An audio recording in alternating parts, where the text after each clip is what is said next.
Hey folks, good to see you again. Welcome to another episode of Director's Commentary for One with Wolfpack Football. Today we are talking about Season 1, Episode 9, and it is entitled Reflection. So, I hope you enjoy it.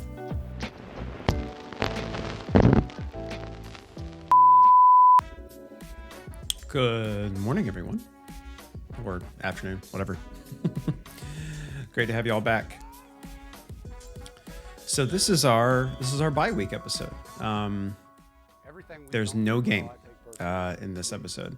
A lot of people, even though I may not have personally done back when I was like making the show, would say to me on a bye week, "Oh, hey, you don't have to make a show this week, right?" I said, "Nope, I have to still have to make a show. 30 in a row." So this was a bit of a challenge because I just didn't have a lot to work with. Like there wasn't a lot going on. Yes, there's still practice and I still had interviews and stuff like that, but there's not a game segment that I can make to take up 6, 7, sometimes 8 minutes of a show. So because of kind of lack of action, lack of a better term, I really wanted to try and put as much energy into this as possible, including like some of the music you hear. It's just got a vibe to it, positivity. And trying to think of ways to move this show along without actually having a game. Now, remember the first episode, there was no game, but it was a camp episode. So basically I had all month to make that episode. So I had a lot to choose from, which is nice. So this was a little bit different. Still had to turn around the show in the short amount of time, but had less to work with. Now, the plus side of this is if I get it done early, I can have the weekend to myself. But normally it takes all week. So if I remember correctly, you'll be able to tell, or hopefully you won't be able to tell, but the last segment of this episode, I really had to stretch. And luckily I had some fun stuff to work with, but narratively, I probably could have done without it, but still fun to work with. Anyway, so when we don't have a theme for a bye week, I have to come up with my own. So came up with Reflection, which I think is apt for about the midway point through a season, something like that. And having the staff and players think about what they've done right, what they've done wrong, what they need to work on. Same with me too. Is the show working? Certainly hope so. Thinking of different things I can do to mix things up. But on the road and beat two teams that are tough preparation games. Yeah. But I told them, I said, look, some of you are banged up and we're going to get you off your feet. But at the same time, this we have, was, really if you, good chemistry I don't know if you'll be able to tell. If you've be able to tell so far, that's cool. But in this episode, to really understand my inclination to shoot people from behind while they're aligned to a right or left third of the frame. I don't know why.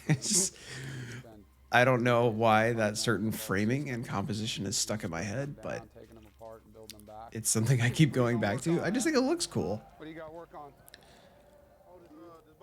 Yeah. So a lot of the fun with these bye week episodes is we can spend more time with the coaches and players like during mic'd up segments. So stuff like this. Literally, I just filmed Coach Doring going from player to player as we're stretching, just talking about what they want to get better at. So here he is talking to Bradley Chubb. Coming inside a little too much, huh? A lot of the football terminology I don't understand. Well, I wouldn't say a lot, but I have to like infer what it means because I'm not a coach. I'm not a player. I'm not a What's the biggest thing you got to do? commentator. I just capturing these moments and trying to understand what they're talking about. So coach was talking to BJ Hill. Now he's talking to Darian Risborough, which we talked about excuse me, on the last episode on work.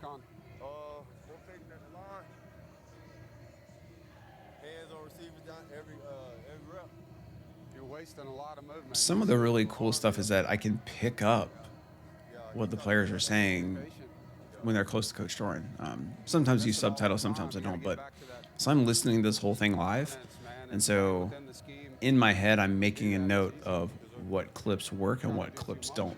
So that way, when I'm going back through the footage, I don't have to like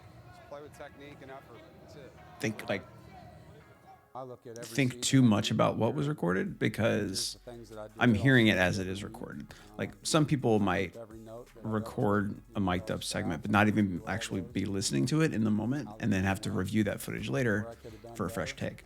I think with the way that I had to turn around things so quickly, it was to my benefit to listen actively as they are talking, listen live, if you will. The fabric of who I am as a man is not going to change, but finding new ways to motivate. I got 4 books right. I don't like filming in the indoor practice facility. The lighting's just too weird. It's definitely a camera thing. It is a nice facility, but I don't like filming in there because we have this weird combination of lighting. You're gaining momentum. So we have these kind of like LED-ish fluorescent looking things that oh wait, physics lesson. Right, if me and you are going to fight and we're not moving, the bigger guy has the advantage. That's his mass. But when you run, your acceleration times your mass equals your force. Do you understand that? Bet you didn't know you were going to learn about physics today, or be reminded about physics from a football show. But anyway, back to the lighting. The combination of lighting is just because you've got one color temperature from the top of the building, and then you have these glass garage doors like all around the facility you see there in the background, and that's letting in daylight, and that's a completely different temperature than what the lights are hanging from the ceiling. So sometimes it's a pain in the butt. And then we got Coach Drinkwitz mic'd up, and that's Tim Rabus, former director of athletic performance. He was a character. Stellar beard. Stellar beard. Yeah, I would agree with that. I like that. Yeah. You know, I'm proud of the So way Coach Drink is a big fan of The Office. perfect, but they played hard. Dropping office references every once in a while. You have to kind of be paying attention to pick up on them.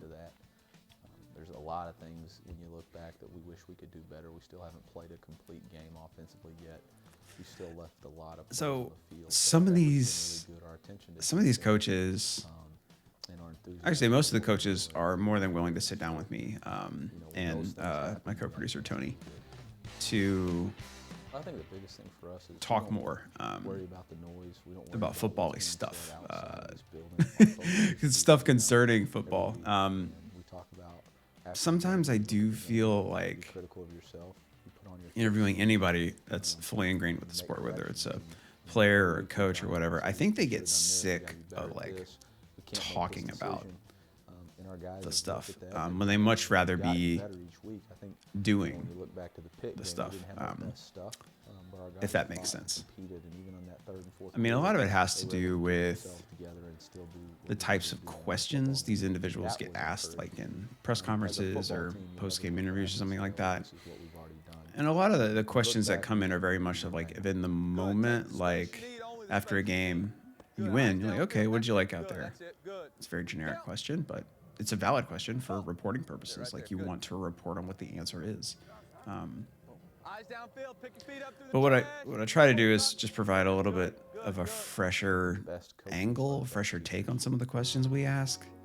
We spend so much time. We will end up being like, okay, what are you looking forward to about this game? And they'll rattle off what they think about it. I don't want to say it becomes a platitude, but it's kind of rehearsed because they just happen to have like said it or thought it a bunch of times. So trying to reframe a question to get a unique answer is always a bit of a challenge. Tailor your information to your audience. But once you do get a very unique answer, you know it, and you're like, oh, this is different. Nobody's ever said it like this before. I'm definitely going to use this for About all the time. for something. Preparation and your confidence comes from your preparation. Football IQ is understanding what the defense is going to try to do. Got a nice glare off the whiteboard behind him from my light. This is what I'm going to do. This is the technique that this defender is going to use. I want to say I feel like I've learned a lot since I first did this first season. To have and be great at to beat it, and that's really what football IQ is. And then you talk about they just have the it factor. J-Sam has the it factor. When the ball in his hands, he just has the ability to see things and make moves. Now, One of these, Kelvin has the it this is factor. almost like a clip show where it's kind of like the best of from the first half of the season or whatever it is. And trying to work all that footage in when it's all filmed under different circumstances is tricky from a post-production standpoint, because you got to make everything look like it matches, but also make it look like it's from unique events. So that's just something I encountered on a regular basis that I felt kind of annoying, especially when I'm not skilled at being a colorist. All right, here we go. First, you guys step onto the other side, so he's got somebody to redirect. After you step, I want a two-step redirect. You're coming. I did also want to take, as much as I might not understand what coaches are talking about in drills like this, but I really wanted to, I thought it might be a cool advantage from almost a program awareness standpoint, is to show drills like this, because we've got prospective student athletes watching this and getting an idea of the program, but also coaches are watching this for a variety of reasons. It might be just an interest in Coach Doran and his staff. It might be that they're a high school coach and they want to know what a college program is run like, maybe. But it's always kind of neat to hear some of the things that I do end up hearing about coaches watching the show, or people that are interested in football looking at like stuff like drills. You're like, oh, I didn't think of that drill. Oh, I see what they're doing there. That's really neat. I'm going to try and use that. So yeah, a lot of different. There's no days off. We got wide demographics watching this show. There's Coach Hucks. You may not be on the field. All right. Coach Hucks was you can be sitting there watching film. notorious for You're always working to get wearing whatever clothes he wanted to wear. Some of them were more disheveled than others. But per NC State's Adidas contract, like coaches and players have to wear Adidas gear, like when out and representing NC State. So I don't know who did this or who was in charge of this, but these clothes that Coach Hucks wears that are not NC State affiliated would then have NC State logos like stitched or ironed on to places where other logos were on the shirt or whatever to cover the logo. So yeah, he wears what he wants to wear. He's got a great attitude about him for that reason, and it's just funny that he was like refusing to bow to a dress code, which 100% respect. Just kind of, if you can see that little block S is ironed onto a sweatshirt, that is clearly not an NC State approved sweatshirt. That hat is, though. That hat is fire. Continue to work, with the young guys in the back end and clean up some of the coverage stuff and just continue to get better. Now, part of this, when I get answers that are very like football concentrated answers, like talking about like technical skills or terminology when it comes to like scouting reports and stuff like that, that I learned a little bit about what they talk about as I made this show, but still I was clearly not an expert. It's hard to have that in a game. So with my kind of like learning process when it comes to that stuff, I was always hesitant of how much I should actually put in the show. But like I said before, I remember who watches the show, and we've got fans that watch the show, clearly, fans of NC State. Gonna check this out. But we have people that are into the football life. They're going to appreciate those things. They're going to understand what coaches and players are talking about. So finding the balance is good. Balance is always key. So I think we've got a really mature group. So I think they understand that there's always. I mentioned before that Coach Hucks has like 2 different volumes. He has a teaching volume and a coaching volume, and don't look forward. You might think coaching and teaching are the same, but it's basically with the setting. Like if he's in a room talking with his group. You know, Very, very mellow. If he's out on the field, very, they wanna very continue to get better. They've been here, you know, working amplified, overtime in the I should offices say. with the coaches, It's kind of cool watching to see when film, people you know, looking at themselves, know on when to rein it film, in, making sure read the room, you they're know. the fundamentals and the techniques, learning the opponent, raising that football IQ. So it's a hungry group, and you know, I think they take a lot of Football pride IQ.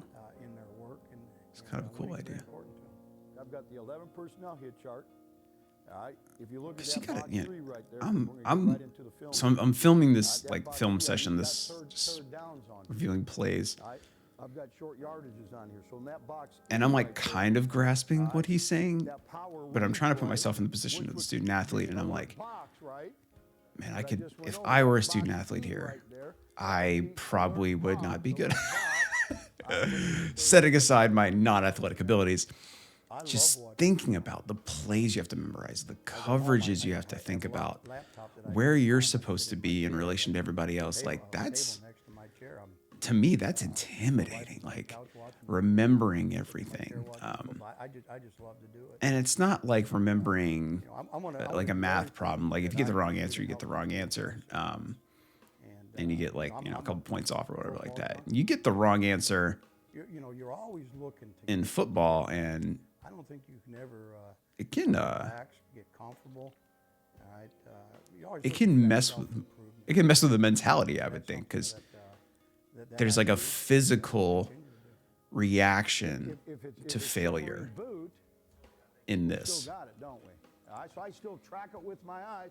I know Like I'm if you gaining say my 2 plus corner 2 is and 5, you're it's like, oh crap, it's Just 4. like I'm Okay, I gonna was blip off by out there, 1. I'm gaining my And corner. then that's So it. I'm gonna track it with If my you eyes, miss be your inside coverage it, and all they right? score a Because touchdown it's on a you, you're like, point. oh, I have let my entire team down. And if it goes Um, submarine, I've got And it. depending on when it takes place during the game, it might be a game-losing situation. Their coaches, were their That intimidates me.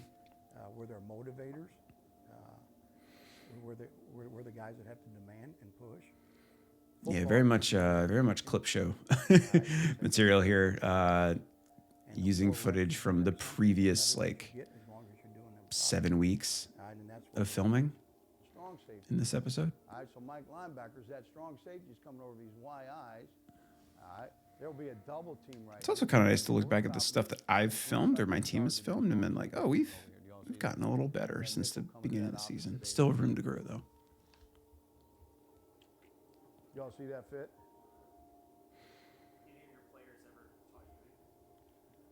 There's my yeah, voice. They have, I've had players, Arius Moore's an example. So Coach, what I think you know, the good Lord gave us the right to hear my his own dude, mouth. I'm always gonna I'm having watch trouble here. him.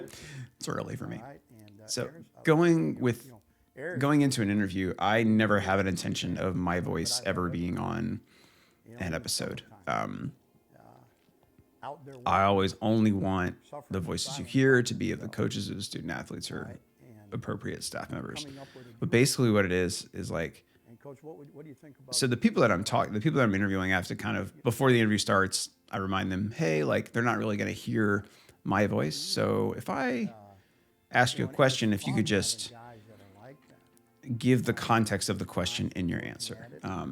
One of the examples I always give is like, what's your favorite ice cream flavor? Like if I asked you that, you shouldn't just say the name of your favorite ice cream flavor. You should say, my favorite flavor of ice cream is chocolate or vanilla or 15 of strawberry, 23 whatever. plays. All right, 15 and 23 plays right there. So yeah, my intention was never having my voice, but sometimes, very rarely, do Believe that you're only as good as yourself. I And we've got a great put group of the interviewer's voice in there because of the answer that I end up getting. So if you saw earlier where I asked Coach Hux if any of his players have taught him anything, playing for a long time. They have his reaction, his initial reaction, I thought was useful to show, was important to show, because he kind of had this, I don't want to say if it was a realization, but he had this look on his face, and he was like, you know what, yeah.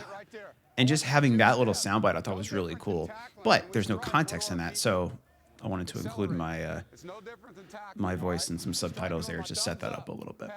Ideally, you don't want to always do that, but every once in a while, it's kind of cool to do. As coaches, we get caught up in the game plan so much, and teaching the game plan, and every opponent is a So now we're in our segment 4, and this is the segment that I think drags a little bit, but it's mainly because I ran out of material. So it ends up we kind of have, I guess, some outtakes toward the end here, worked over the summertime that you worked in the fall camp. but still wanted to tie everything together, not have it be too segmented from the rest of the episode. So here we go. It's never fun to be critical of yourself. The natural human condition is to be average, but if you want to be elite, if you want to be special, if you want to have that slight edge. I kind of like that. The natural human condition is to be average. Like, that's an interesting idea if you think about that. Like, we know again, inherently, are we played some good games. average? There's a lot of things out there that we need to be better at. Continue to be The idea that greatness comes from the work, I think is cool. Coaches are critics of ourselves. We're critics of Greatness can have different definitions, but play better all the time. I think I like that idea of Probably not as many working toward things your that beat us that you successes. look at, but there's things that we can do better. And Which who play doesn't, right? better, score more points, keep points off the board, and play at an even higher level. And that's what we need to do, because the next 5 games we play some tremendous. I got opponents. some banjo music playing in the background here. I don't know. I guess I was going for something a little different. But we play Notre Dame on the road.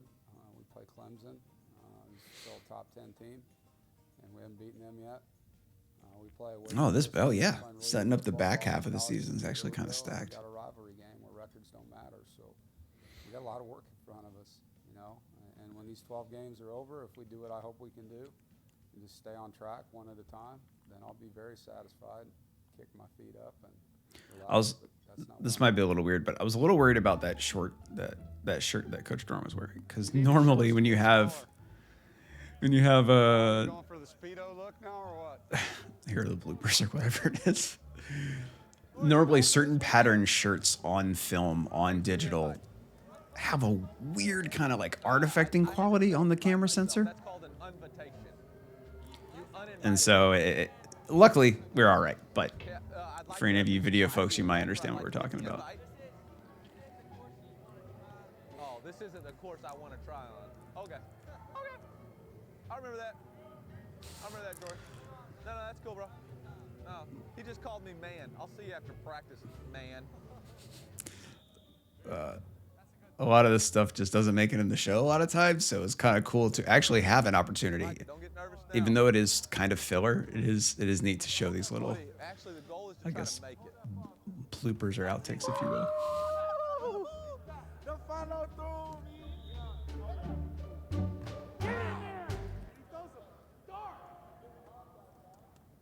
Ooh, shucks. Thank y'all so much for joining me today on another episode of Director's Commentary. I drop these videos every Tuesday and Friday, so if you want to stay up to date on those, go ahead and hit subscribe, as well as hitting the bell so you get a notification every time I do drop one. If you have any questions or comments about anything you saw today, or any filmmaking or sports, go ahead and leave a comment in the comments section, because that's where they go, and I'll get back to you as soon as possible. And if you want to help further support some of the stuff that I'm making, whether it's these, whether it's storytelling videos, whether it's podcast stuff, go ahead and check out the Patreon link in the description below. It would mean the world if you decided to become a patron. Okay, thanks so much, and I'll see you all next time.